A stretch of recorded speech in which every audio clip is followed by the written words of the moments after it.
Bismillahirrahmanirrahim. Alhamdulillah. Wassalatu wassalamu ala Rasulillah wa ala alihi wa sahbihi wa man walah. Thumma amma ba'd. Qala Asy-Syaikh Al-'Allamah Shalih bin Fauzan Al-Fauzan hafizahullah. Masih dalam bahasan berkaitan ru'us at-tawaghit, gembong-gembong para taghut. Telah kita baca di pertemuan sebelumnya 4 tokoh-tokoh taghut. Dan kita sampai pada yang kelima sekarang, wal khamis wa huwa al-akhir man hakama bi ghairi ma anzalallah. Yang kelima, yang terakhir dari tokoh-tokoh taghut, yaitu siapa saja yang berhukum dengan selain apa yang Allah turunkan. Qala asy-syekh wa minhum al-hukkamu alladziina yusannuna al-qawanin.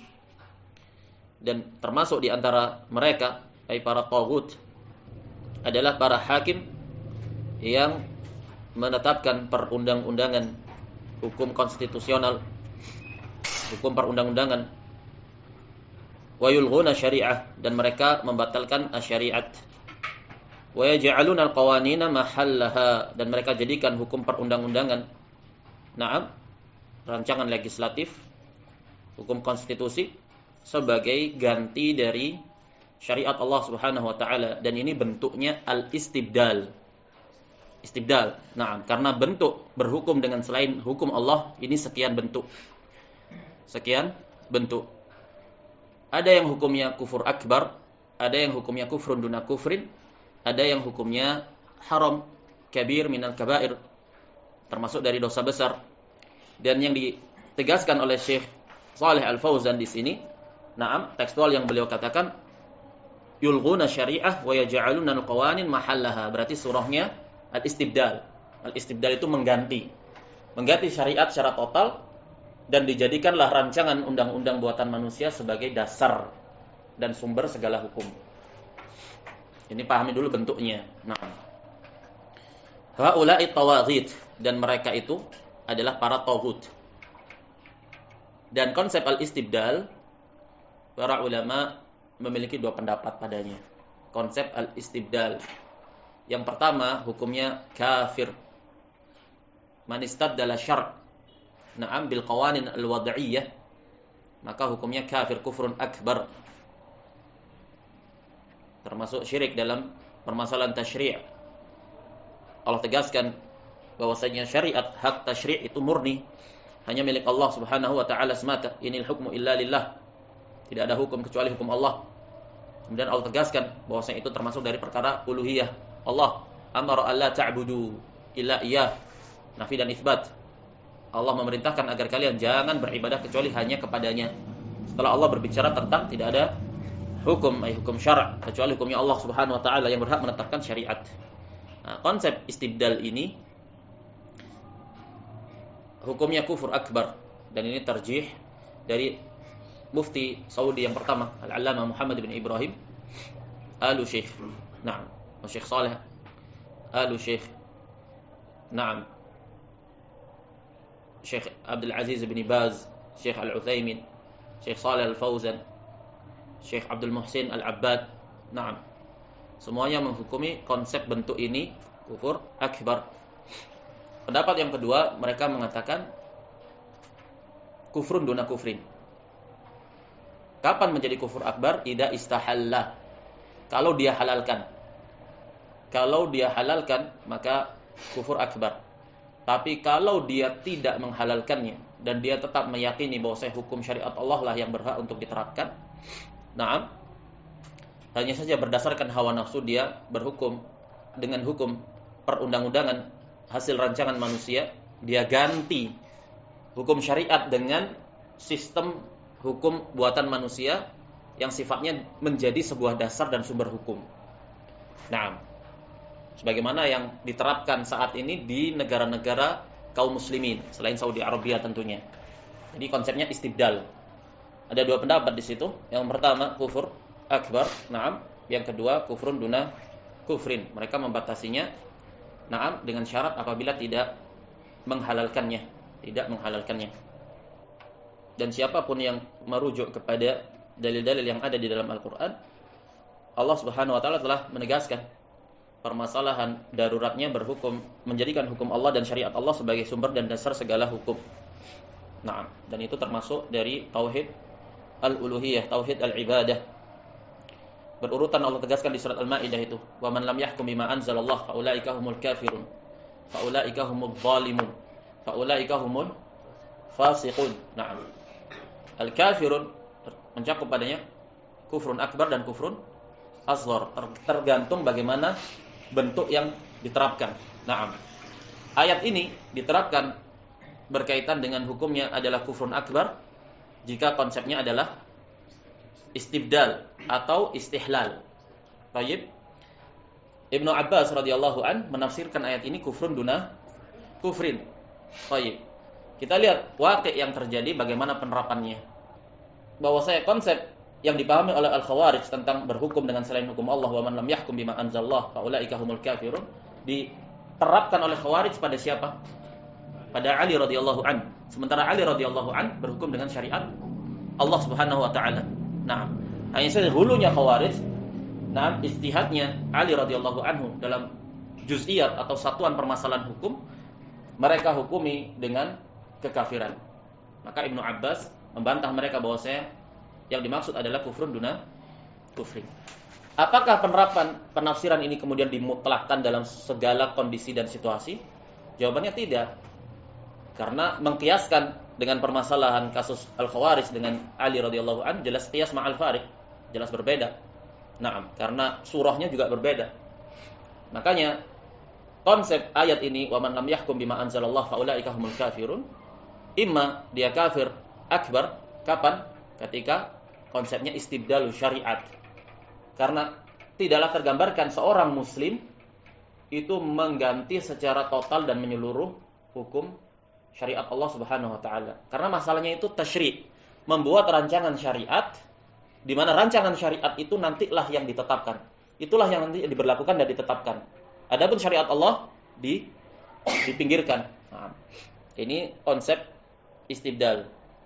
Dan yang dirajakan oleh para ulama a'immah, dia kafir. Nah, begitu pula ayat wa man lam yahkum bima anzalallah fa ulaika humudz zalimun. Az-zulm juga terbagi dua, zulmun akbar dan zulmun asghar. Nah, dalam kasus istibdal atau istihlal, mengganti syariat atau menghalalkan berhukum dengan hukum Allah, dia juga bisa dikatakan diterapkan ayat ini sebagai seorang yang zalim. Tapi zalimnya zulmun akbar, keluar dari agama. Keadaan yang lainnya, na'am, dia bisa dikatakan zulmun asghar. Kemudian ayat yang berikutnya juga faulaika humul fasiqun. Al-fisq dalam syariat juga kefasikan yang akbar dan kefasikan yang asghar. Na'am. Kefasikan yang akbar dan kefasikan yang asghar. Kefasikan yang akbar mengeluarkan pelakunya dari Islam. Jadi ayat ini juga bisa ditetapkan kepada mereka yang terjatuh dalam konsep mengganti syariat yang hukumnya kufur akbar. Ditetapkan ayat ini, wa man lam yahkum bima anzalallah fa ulaika humul fasiqun, ay fisq akbar, keluar dari millah. Keadaan yang lain, ketika prakteknya itu, konsepnya itu tidak sampai kepada derajat kufur akbar, berarti ayat ini dibawa ke pemahaman fisqun asghar. Begitu. Di sekian ayat Allah tegaskan yang demikian. Kemudian di akhirnya setelah Allah berbicara itu semua, Allah katakan apa hukmul jahiliyati yabghun. Apakah hukum jahiliyah yang mereka inginkan itu?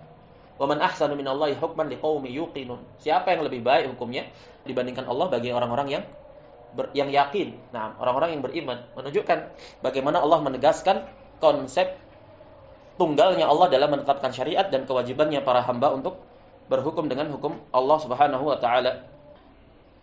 Jadi mereka semua itu taghut, dikatakan tawaghit. Alladzi yahkumu bighairi ma anzalallah hada taghut bin nassil Qur'an. Siapa saja yang berhukum dengan selain apa yang Allah turunkan, maka dia taghut. Dan ini nas Al-Qur'an, bahasanya Al-Qur'an, istilahnya Al-Qur'an. Allah Subhanahu wa taala yang memberikan pengungkapan ini dengan ungkapan taghut. Sama saja konsekuensi hukumnya itu kufur akbar, atau konsekuensi hukumnya kufurun asghar, atau konsekuensi hukumnya adalah hanya sekedar dosa besar. Kenapa? Karena asal istiqaqnya taghut itu dari taghutuyan, artinya pelampauan batas. Karena tindakan maksiat sekecil apapun itu juga dinamakan dengan tagha. Kan definisinya ma tajawaza bihil abdu haddah. Segala perkara yang hamba melampaui batasannya sebagai seorang Hambanya namanya hamba ya menghamba, tunduk sepenuhnya. Na'am, kafah. Ketika dia melenceng dari apa yang dia seharusnya yaitu menghamba, maka dia telah melampaui batas. Nah, tingkatannya sesuai seukuran dengan ya perbuatan dan amalan hamba tersebut. Kalau amalannya kekufuran akbar ya dia tagha, pelampauan batasnya berkonsekuensi kekufuran. Kalau di bawah itu, maka di bawah itu. Naam. Allah tegaskan bahwasanya siapa yang berhukum dengan selain hukum yang Allah turunkan, dia taghut. Allah berfirman di surat An-Nisa ayat yang ke-60, yuriduna an yatahakamu ila taghut. Alam tara ilal ladina yaz'umuna annahum amanu bima unzila ilaika wa ma unzila min qablik. Tidakkah kamu lihat kepada mereka yang menyangka bahwa mereka beriman kepada apa yang telah diturunkan kepadamu yaitu Al-Qur'an, dan mereka menyangka mereka telah beriman kepada apa yang diturunkan kepada nabi-nabi sebelummu. Yuriduna an yatahakamu ila taghut. Mereka ingin bertahakum kepada taghut. Wa qad umiru an yakfuru bi, sementara sungguh mereka telah diperintahkan untuk kufur. Naam. Bagaimana konsep tahakum? Konsep tahakum dijelaskan oleh para ulama. Konsep tahakum adalah menjadikan, merujuk kepada seorang hakim di mana diketahui bahwa hakim tersebut berpijak dalam membangun hukumnya di atas selain syariat Allah Subhanahu wa taala. Namanya tahakum, berbeda dengan musyarri'. Kalau musyarri' yang bikin rancangan undang-undangnya, tim legislatifnya, badan legislatif yang buat rancangan undang-undang kemudian diterapkan, yang buat aturan di konstitusi untuk diterapkan. Ini musyarri'. Al-mutahakim beda lagi. At-tahakum bentuknya di sini mereka yang merujuk kepada seorang hakim yang diketahui bahwasanya seorang hakim tersebut tidak akan memutuskan hukum-hukumnya kecuali berdasarkan bersumber, berpijak dari hukum selain syariat Allah Subhanahu wa taala.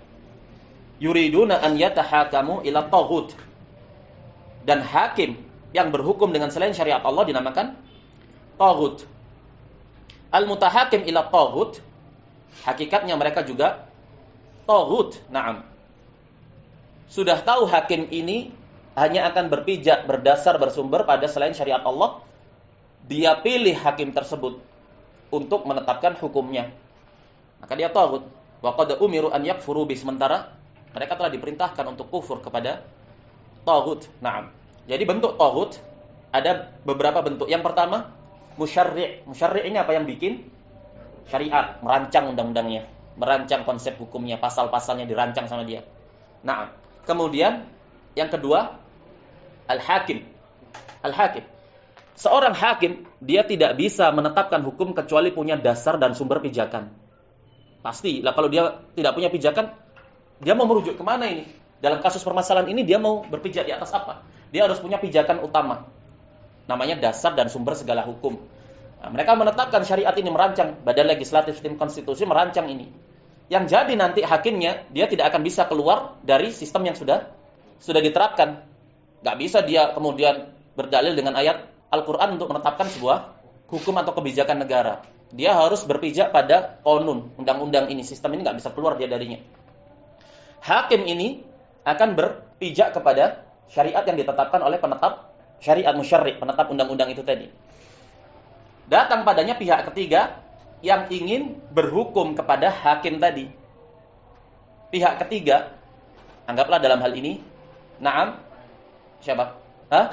Rakyat. Rakyat ingin berhukum kepada hakim tadi. Dalam keadaan hakim itu pasti berhukum dengan syariat selain syariat Allah. Berarti tiga keadaannya. Musyarri', al-hakim, dan al-mahkum. Kepada hakim yang berhukum dengan selain syariat Allah Subhanahu wa taala. Lah yang dibahas dalam surat An-Nisa ayat 60 ini siapa? Al-hakim wal mahkum. La al-musyarri' wa taghut. Naam. Yang dibahas dalam ayat ini yuriduna an yatahakamu ila at-taghut. Taghut di sini juga hakim. Naam. Hakim. Nah, yang jadi bahasan di sini adalah yang berhukum al-mahkum ilaihi, yaitu dalam hal ini kita ambil contoh saja rakyat. Nah, makanya kemarin dalam bahasan sebelumnya kemarin permasalahan pemilu. Nah, mereka yang berselisih pandang dalam permasalahan ini sebenarnya mereka harusnya merujuk kepada asal permasalahannya itu. Nah, sejatinya itu apa yang sedang mereka perjuangkan? Ketika seluruh calon yang akan terpilih nanti dia hanya akan berhukum kepada selain syariat, berarti mereka yang memilih calon-calon tadi terterapkan ayat ini. Yuriduna an yatahakamu ila taghut wa qad umiru an yakfuru bih. Makanya kemarin, dikatakan yang nyoblos, yang dicoblos, yang milih dan yang dipilih semuanya taghut. Binas syar' dengan nas dari syariat Al-Qur'an. Dan ketika dikatakan taghut bukanlah maknanya kemudian melazimkan selalu terjatuh dalam kufur akbar, tetap istilahnya taghut, mau kufur akbar, mau kufur asghar, mau dosa besar, istilahnya taghut dalam istilah syariat. Nah, masalah iradahnya ini, kehendak dia untuk tunduk, amal qalbnya itu, iradah kan amalan hati. Dikatakan yuriduna, mereka memang menginginkan amalan hatinya itu untuk berhukum dengan hakim yang menunjukkan keharamannya. Wa qad umiru an yakfuru bih, diperintahkan untuk kufur bi taghut. Makanya perdebatan masalah akhafud dararin, masalah itu janibiyah. Harus melihat kepada asal. Akhafud dararin, doror yang paling besar tidak diragukan lagi adalah doror yang mencederai akidah dan tauhid seseorang. Kalau ternyata nanti yang naik pemerintah itu zalim misalkan, yang naik itu pemerintah yang yang rusak misalkan, mendolimi rakyatnya, itu lebih ringan dibandingkan terjatuhnya kamu dalam kesyirikan. Jadi akhafud dararin adalah tidak terlibat sedikit pun dalam permasalahan tersebut. Ya sudah, kamu berperan saja sebagai seorang rakyat jelata dan sebagai hamba Allah tentunya. Sibukkan dirimu dengan ibadah dalam batas puncak kemampuan kamu. Adapun kamu melibatkan diri dalam ranah itu enggak mampu, fattaqullaha mastata'tum. Akan mengorbankan akidah, akan mengorbankan tauhid. Masuk padanya ayat ini. Mereka menginginkan untuk memilih calon pasangan, yang pasti calon pasangan itu nanti siapapun yang jadi hanya akan berhukum dengan selain syariat. Faman hakama bighairi ma anzalallah muta'ammidan dzalika fa innahu yakunu taghutan. Siapa saja yang berhukum dengan selain apa yang Allah turunkan dalam keadaan muta'ammidan. Muta'ammidan yataqassad, memang dia sengaja, iradah, yuriduna. Fa innahu yakunu taghutan, maka dia adalah taghut. Makanya dikatakan yang ridha, yang memilih taghut, yang dipilih pun taghut, yang menetapkan syariat musyarri' tadi taghut juga. Amma man hakama bighairi ma anzalallah mujtahidan. Perhatikan, bahasannya surah bentuknya berbeda. Bentuk yang ingin disampaikan oleh Syekh di sini berbeda lagi. Adapun mereka yang berhukum dengan selain apa yang Allah turunkan dalam keadaan mujtahidan, dia berijtihad. Apakah ijtihad ini bisa diterapkan dalam konsep istibdal? Apakah mungkin orang mengganti syariat secara total itu atas dasar ijtihad? Tidak tergambarkan surah ijtihad dalam bentuk mengganti syariat secara total.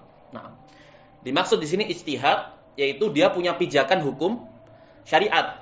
Tetap yang jadi dasar dan sumber segala hukum adalah syariat Allah. Hanya saja dia berijtihad dalam permasalahan-permasalahan tertentu yang tidak jelas dalil bagi dia berijtihad, beristimbat terhadap dalil-dalil yang ada. Yataharral haq, dan dia mencari kebenaran. Tujuan dia mencari kebenaran. Cuma dalam kasus kontemporer ini, permasalahan ini kok dalilnya mujmal, tersamarkan bagi dia, berijtihad dia. Ketika dia salah berijtihad, kan berarti dia sama dengan menyelisih hukum Allah. Karena hukum Allah pasti hak. Hukum Allah pasti hak. Ketika kemudian dia berijtihad dan ijtihadnya itu salah, dan ijtihadnya berdasar di atas pijakan yang benar, dan dia ahli untuk berijtihad, dia memiliki alat-alat untuk berijtihad, dan dia salah padanya, maka ma'jur. Dan dia mencari al-haq di sana. Hanya saja, subhanallah, ternyata pendapat yang dia rojehkan menyelisih pendapat yang lebih benar. Dan otomatis hukum Allah hanya satu yang lebih benar. Dalam hal ini mujtahidan dia. Fahada laisa taghutan, yang demikian bukanlah taghut. Fal fuqaha, lihat bagaimana kemudian Syekh mempermisalkan kasusnya dengan ijtihadnya para fuqaha. Wal fuqaha, pijakan dasar hukumnya syariat Allah Subhanahu wa taala. Ini menunjukkan bahwa yang dimaksud dengan ijtihad adalah dari orang-orang yang memang menjadikan sumber dan dasar hukumnya itu hukum syariat. Fal fuqaha, para ahli fikih kalau mereka berijtihad dalam suatu permasalahan yang jadi hakim syariat di mahkamah pengadilan syariat kan para fuqaha. Orang-orang alim, pijakan dia hukum syariat. Ternyata terjadi persengketaan, nah dia menangkan kasus kepada salah seorang yang ternyata salah, tapi dia bangun dari ijtihad. Nah, ini berbeda hukumnya. Fal fuqaha idza ijtahadu fil masail al-fiqhiyah, perhatikan, al-masail al-fiqhiyah menunjukkan bahwa masail al-aqdiyah tidak ada tempat untuk berijtihad padanya. Terutama masalah al-ubudiyah, al-uluhiyah, tauhidul uluhiyah tidak ada ijtihad. Tauhid asma wa sifat tidak ada tempat sedikit pun untuk berijtihad padanya. Berijtihad padanya dan salah tidak diterima. Berijtihad dalam permasalahan usuluddin dan salah maka tidak bisa diterima. Hal nunabbiukum bil akhsarina a'mala. Allah katakan, maukah kalian aku kabarkan dengan orang yang paling merugi amalannya? Yaitu mereka-mereka yang menyangka bahwa mereka sedang berbuat amalan kebaikan. Alladzina dhalla sa'yuhum fil hayatid dunya, yang tersesat mereka. Sa'yuhum, apa yang tersesat? Upaya mereka, ijtihad mereka, usaha mereka, amalan mereka.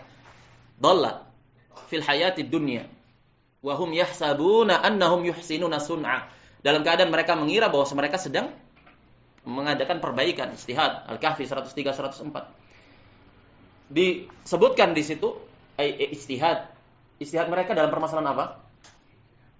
Ijtihad dalam ayat itu yang dikatakan Allah, na'am bil akhsarina a'mala, orang yang paling merugi amalannya, ijtihad dalam perkara ubudiyah. Na'am. Dia bertawasul kepada selain Allah, beribadah kepada selain Allah atas dasar ijtihad, liyuqarribuna ilallahi zulfa, ijtihad. Karena untuk bertaqarrub kepada Allah, haula'i syufa'auna 'indallah, ijtihad. Na'am. Kan ijtihad. Karena mereka mengatakan kami pendosa. Untuk sampai kepada Allah kami butuh perantara orang-orang saleh. Ijtihad. Tapi bersamaan dengan itu tidak Allah terima ijtihad mereka karena dalam permasalahan pokok agama yang tidak tegak la ilaha illallah kecuali dengannya. Kemudian Syekh di sini mengatakan idastahadu fil masail al-fiqhiyah, masail furu'iyah ibadah yang adilahnya itu sifatnya dhanni. Nah, adilahnya bersifat dhanni. Wa akhtau, kemudian mereka salah. La yu'adduna tawaghit, tidak teranggap sebagai taghut, tidak masuk dalam cakupan taghut. Karena di atas dasar ijtihad di mana i'timad pijakan sumbernya itu dasarnya adalah syariat. Jadi tidak bisa dikiaskan. Nah, bermasalahan konsep al-hukum bi ghairi ma anzalallah secara mutlak dengan ijtihadnya para hakim para fuqaha yang memang berlandaskan hukum syariat. Sudah asalnya itu sudah beda. Qiyas ma'al fariq kalau mau dikiaskan itu beda. Nah, li'annahum lam yata'ammadu hadza, karena mereka tidak menyengaja memaksudkan untuk salah. Naam. Hum yabahathuna 'anil haqq, mereka mencari al-haq tujuannya dalam permasalahan-permasalahan fiqhiyah. Walakin lam yasilu ilaihi, tapi tidak sampai kepadanya. Fahum ma'dzurun. Maka dalam hal ini, dalam konsep bentuk seperti ini, mereka ma'dzur. Kenapa? Mereka mendapat udzur. Yang pertama, mereka ahlul ijtihad. Punya alat untuk berijtihad. Tidak semua orang boleh berijtihad. Dia harus punya bekal karena ijtihad itu harus berpijak di atas suatu dasar. Lah dasar untuk berijtihad apa? Orang dia nggak tahu apa-apa mau berijtihad. Ini bukan ijtihad namanya, akhirnya nebak-nebak. Nah, kalau tanpa ada alat untuk ijtihad. Tapi ketika dia punya alat untuk ijtihad, punya ilmunya, punya kemampuan beristimbat, mengeluarkan hukum, mengeluarkan kesimpulan hukum terhadap suatu dalil, terhadap suatu ayat, dia salah padanya, ma'dzur, ahli untuk berijtihad. Qala sallallahu alaihi wasallam, idza ijtahada al-hakim fa asaba falahu ajran. Apabila seorang hakim yang berhukum dengan hukum Allah syariat, apabila seorang hakim berijtihad kemudian dia benar, maka dia mendapat 2 pahala. Wa in ijtahada fa akhta'a falahu ajrun wahid. Dan apabila dia berijtihad kemudian dia keliru dalam ijtihadnya, maka dia memiliki 1 pahala. Dan tidak dinamakan hakim kecuali karena dia menghukumi di antara manusia. Dan orang yang menghukumi di atas manusia, dia harus punya dasar dan sumber hukum yang dia merujuk padanya. Dan dalam hal ini hukum syariat. Adapun merujuk kepada hukum selain hukum syariat, dia berpijak di atasnya sebagai dasar dan sumber segala hukum Bahasanya itu perundang-undangan itu diberlakukannya sebagai sebuah ideologi. Yang namanya ideologi itu ya i'tiqad, aqidah, tidak bisa diganggu-gugat dia. Nah, mereka yakini sebagai sebuah ideologi. Bahkan mereka gaung-gaungkan nilai-nilai demokrasi dan kekufuran. Nah, lantas bagaimana seseorang bisa berhusnudzon bahwasanya apa yang dilakukan itu di atas ijtihad? Bagaimana ijtihad? Naam, li'annahu lam yata'ammad mukhalafata syar', karena mereka hakim yang berhukum dengan syariat tadi, berijtihad dan salah, tidak menyengaja untuk menyelisih syariat. Wa inna ma akhta'a bi ijtihadih, hanyalah mereka keliru dalam berijtihad. Wala yajuzu ittiba'uhu 'alal khata', tapi tetap tidak boleh mengikuti kesalahan dia, ijtihad dia yang keliru, meskipun itu atas dasar ijtihad.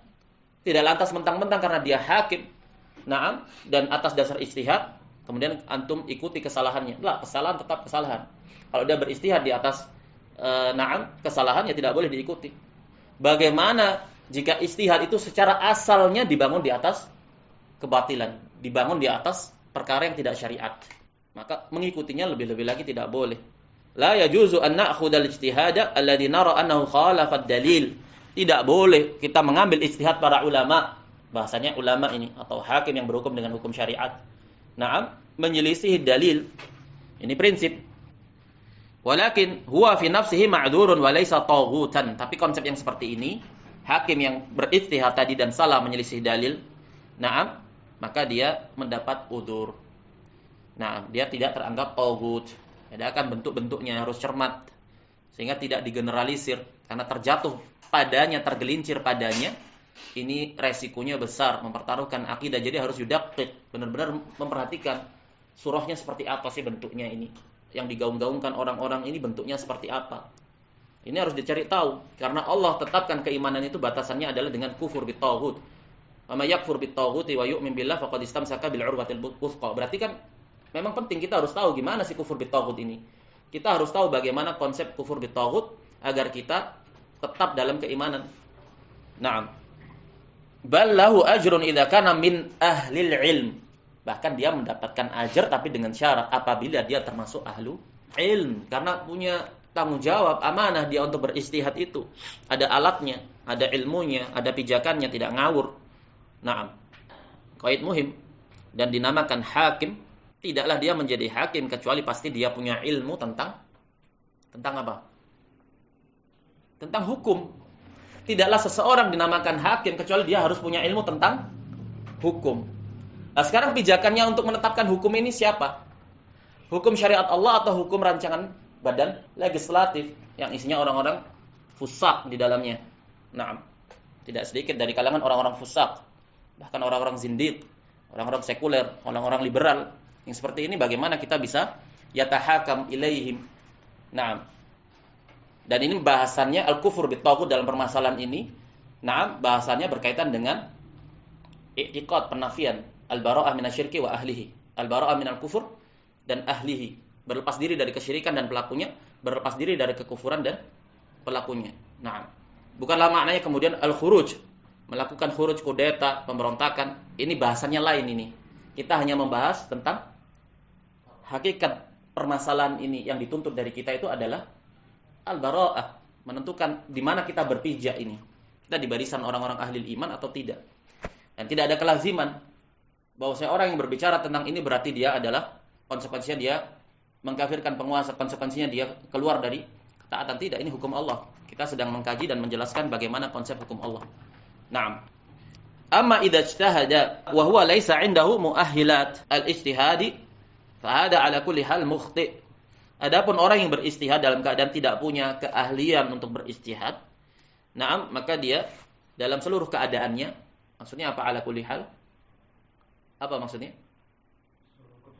Seluruh keputusan baik benar ataupun salah, tetap dia adalah salah. Karena ketika dia memutuskan sebuah hukum dalam keadaan dia tidak memiliki alat ijtihad, kemudian benar, ini adalah suatu kebetulan. Paham? Suatu kebetulan dia menetapi kebenaran, tapi di atas apa dia itu? Di atas don. Naam. Makanya dia berdosa karena dia tidak punya alat ijtihad meskipun dia benar. Karena resikonya kalau dia salah bagaimana kalau ini dibiarkan? Kalau dia salah tanpa memiliki alat untuk berijtihad, ya rusak tatanan hukum.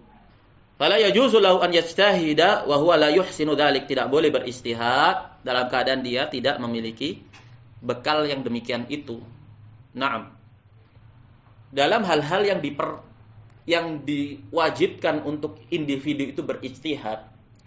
Naam, dan tidak bisa dia bertanya, itu saja dibutuhkan istihad padanya dengan menerapkan kaidah. Contohnya, seorang sholat, dia lupa apakah rakaat ketiga atau keempat. Bisa dia bertanya?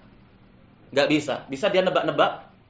Nggak bisa. Dia dituntut untuk beristihad. Dia pikir benar-benar apakah dia ini benar-benar di rakaat ketiga atau keempat. Fuqaha telah menetapkan dia itu dibangun di atas yang yakin. Dibangun di atas yang yakin. Yang yakin adalah 3, karena dia 3 atau 4. Berarti yang yakin adalah 3. Dibangun kepada yang yakin. Dalam keadaan seperti itu saja dituntut seseorang untuk berijtihad, membangunnya di atas yang yakin, nggak boleh nebak-nebak. Nah, terlebih dalam permasalahan yang berkaitan dengan hukum terhadap orang lain. Walakin hadza fil mujtahidin alladziina 'indahum mu'ahhilatul ijtihad. Tapi itu berlaku kepada para ahli ijtihad. Nah, dan tidak dipersyaratkan boleh berijtihad harus ulama, alim yang dipersyaratkan harus begini dan begitu sifatnya. Nah, tidak. Dia punya bekal untuk berijtihad. Nah, walaupun dia talibul ilm, dia punya dasarnya, dia punya kaidah usul fikihnya, dia punya, boleh. Dia punya dalilnya untuk dia berpijak di atasnya. Nah, dia maksimalkan, dia beristimbat, dia berdalil dengannya, boleh. Nah, walakin hadza fil mujtahidin alladziina 'indahum mu'ahhilatul ijtihad, idza akhta'u. Terus kemudian dipermisalkan oleh Syekh Al-Fauzan di sini siapa? Kal a'immati al-arba'ah. Man hum al-a'immatul arba'ah? Alim, para ulama besar. Nah, ulamanya umat. Wa aqranihim, dan yang selevel dan seliting dengan mereka, yang semisal mereka. Orang-orang yang punya kapasitas besar ini kalau berijtihad, min ahlil ilm alladzina tawaffarat fihim syurutul ijtihad, terpenuhi pada mereka syarat-syarat ijtihad, fa innahum laisu ma'sumin, tetap mereka manusia biasa, tidak maksum. Bisa salah dalam ijtihadnya mereka. Tapi kalau salah mereka ma'jur. Kenapa? Karena diketahui dengan pasti pijakan mereka dalam berijtihad. Faru fuqaha, pijakan mereka Al-Qur'an dan As-Sunnah. Jadi tidak bisa dikiaskan kemudian kepada permasalahan mereka yang memang pijakan asalnya itu sudah bukan syariat.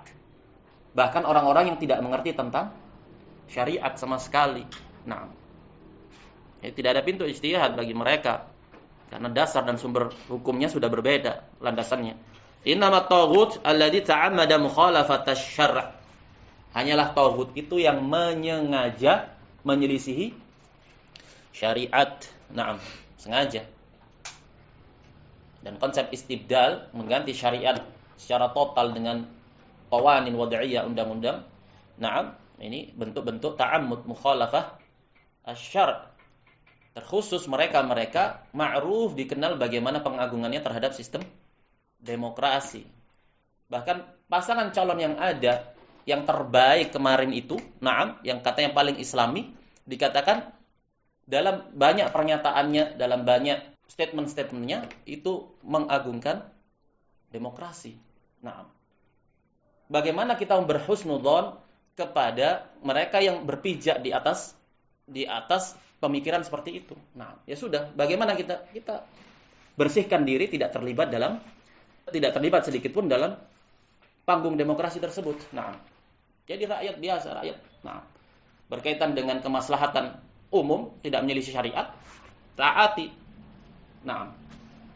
Kamu jadi rakyat saja. Hal-hal yang menyelisih syariat, hindari, jauhkan diri kamu darinya. Sibukkan dirimu dengan majelis ilmu, sibukkan dirimu dengan ibadah. Sudah, sabar. Zaman fitnah, masa-masa penuh fitnah. Fitnahnya umum, mencakup seluruh dunia Islam. Begitu. Jadi mempertahankan keselamatan akidah, menjaga keselamatan akidah itu lebih baik. Enggak usah berfilosofi tentang, berfalsafah tentang, kalau kita tidak terlibat, bagaimana kita akan memperjuangkan Islam, kita akan memperjuangkan syariat. Tidak seperti itu. Syariat Allah itu diperjuangkan. Para sahabat itu berdarah-darah. Mengorbankan jiwa, harta, raganya untuk memperjuangkan syariat ini, bukan seperti itu. Jika wasilahnya saja sudah batil, jika ketika menempuh proses untuk sampai ke puncak kekuasaan itu dengan jalur yang sudah tidak syar'i, dia sudah tanazul, sudah menggugurkan apa tanazul itu? Dia sudah mengalah dari prinsip-prinsipnya. Nah, sebelum mencalonkan dia kan punya prinsip. Prinsip saya terhadap akidah seperti ini, prinsip saya terhadap syariat seperti ini. Masuk dalam proses pencalonan kampanye, dia harus meruntuhkan prinsip-prinsip itu agar mendapat simpati lintas dimensi. Kalau dia tidak berusaha untuk membuka, dia akan mendapat simpati dari komunitas tertentu saja. Sementara kan dia butuh suara. Jadi dia harus menurunkan egonya, meruntuhkan prinsip-prinsipnya. Kalau dari sejak awal saja sudah ridho untuk meruntuhkan prinsip-prinsip idealisnya dia, bagaimana nanti kalau sudah di puncak? Dia akan mempertahankan kursi kekuasaan itu. Otomatis dengan bagaimana meraih keridhaan anggota parlemen yang ada. Nah, ini sistem demokrasi, tidak akan bisa. Siapapun yang akan naik padanya, dia akan tetap terkungkung dalam parlemen. Nah, suaranya, suara partai. Sekian partai di sana dengan kepentingan masing-masing. Kamu dengan partaimu bawa suatu kebijakan. Kalau partai yang lain tidak setuju, dewan legislatif yang di bawah partai-partai yang tidak setuju, mau bisa apa? Mau jadi apa? Nah, maka yang mengorbankan prinsip ideologi Islam, akidah dalam masalah ini itu konyol. Sudah cuci bersih tangan, lepas tangan dari permasalahan yang demikian, tidak akan bisa. Nah, sabar. Apa yang dituntut dari kita? Sudah bersabar. Bersabar dan sibukkan diri dengan ibadah kepada Allah. Fitnah, ini fitnah. Menyapu siapa saja, alimnya maupun jahilnya, da'inya maupun mad'unya. Naam. Innama taghut alladhi ta'amada mukhalafata syar' wa ta'amada al-hukma bighairi ma anzalallah. Dan dia sengaja untuk berhukum dengan selain apa yang Allah turunkan. Yajlibul qawanin wal mahakim al-qanuniyah yaj'aluha mahalla syari'ah. Mereka datangkan undang-undang, rancangan dari badan legislatif, dan mahkamah-mahkamah, pengadilan-pengadilan hukum yang berhukum dengan sumber dan dasar hukum selain syariat itu undang-undang. Mereka jadikan sebagai ganti syariat. Al-hukmu ala syai'in far'un an tasawwurih. Hukum terhadap sesuatu itu cabang dari gambaran terhadap permasalahan tersebut. Nah, harus dicerna betul permasalahannya itu bagaimana sih hakikatnya. Nah, hada la syakka annahu taghut. Yang demikian itu orang yang menyengaja untuk berhukum terhadap konstitusi, terhadap hukum selain syariat, tidak diragukan lagi bahwa itu adalah taghut. Dan ini nas Allah yang menghukuminya. Allah yang memberikan gelaran laqab sebagai taghut. Sebagaimana dalam surat An-Nisa ayat yang ke-60, yuriduna an yatahakamu ila taghut. Na'am. Laisa taghutan adiyan, katanya. Bukan sekedar taghut yang kaleng-kaleng. Bukan taghut yang adi, bukan taghut yang level biasa. Laisa taghutan adiyan, bal min ru'usit tawaghitil khamsah. Bukan sekedar taghut yang biasa, bahkan dia adalah taghut termasuk dari gembong-gembongnya taghut yang 5. Berbeda dengan al-murji'ah al-mu'asirah terkhusus. Termasuk dari propaganda murji'ah di masa ini. Yang menisbatkan kepada dakwah salafiyah, propagandanya hasrul kufur fil i'tiqad. Menggaung-gaungkan permasalahan udzur bil jahal secara mutlak. Yang ketiga, mengerdilkan perkara al-hukmu bi ghairi ma anzalallah. Mereka mutlakkan, generalisir bahwa konsep hukum bi ghairi ma anzalallah itu konsepnya selalu kufur duna kufrin. Kapan menjadi kufur akbar? Ketika istihlal. Nah, kenapa kok begitu? Loh, bukankah ada pendapat ulama bahwasanya konsep istibdal mengganti syariat, ada yang berpendapat bahwasanya tidak kufur akbar kecuali apabila istihlal. Thayyib. Ada ulama yang berpendapat seperti itu. Tapi dilihat track record orang yang mengatakan bahwasanya menggeneralisir bahwasanya konsep berhukum dengan selain hukum Allah dalam bentuk apapun selalu hukumnya kufrun duna kufrin. Lihat manhajnya seperti apa dia ini. Oh, ternyata dalam masalah ini mengeluarkan amal dari iman. Dalam masalah ini begini, dalam masalah itu begitu. Berarti ketika dia mengatakan bahwasanya hukumnya itu kufur duna kufrin kecuali apabila istihlal, kembali kepada manhaj dia yang asli, yaitu hasrul kufur fil i'tiqad. Nah, harus pahami surah permasalahannya. Membatasi kekufuran hanya pada i'tiqad. Mereka semua nawaqidul Islam mereka batasi seperti itu. Makanya ghulu, terkhusus di masa-masa belakangan ini, menjadi dakwah salafiyah di Indonesia ini semakin bertamalluk, semakin mengerdilkan, menyamarkan permasalahan, daruratnya untuk membahas tentang tauhid tasyri'. Karena mendakwahkan tauhid harus parsial, menyeluruh, bahasan rububiyah, tentang uluhiyah, tentang asma wa sifat, termasuk permasalahan tasyri' yang dikerdilkan, ini harus mencakup. Karena bahasan berkaitan dengan syirik, membahas syirik kubur. Apakah pembatal keislaman hanya permasalahan syirik terhadap kuburan? Tidak. Berarti harus parsial, harus mencakup juga. Dalam kasus permasalahan yang membahayakan akidah, jelaskan. Jangan malah dikaburkan. Hukum Allah sampaikan. Dan itu tidaklah melazimkan konsekuensinya kamu berarti keluar dari ketaatan. La ta'ah lil makhluk fi ma'siyatillah. Tidak ada ketaatan bagi makhluk dalam kemaksiatan kepada Allah. Hukum Allah dijelaskan. Tidak melazimkan itu adalah tindakan khuruj. Intinya akidah kita kufur bi tauhid. Siapapun itu tauhid dan bentuknya. Iblis, syaitan, man ubida wa huwa radin, wa man idda'a ila ibadati nafsih, wa man hakama bi ghairi ma anzalallah, semua kita kufur kepadanya. Baik, kita cukupkan sampai di sini. Wassallallahu wasallama ala nabiyyina Muhammad wa ala alihi wa sahbihi ajma'in. Subhanakallahumma wa bihamdika asyhadu an la ilaha illa anta astaghfiruka wa atubu ilaik.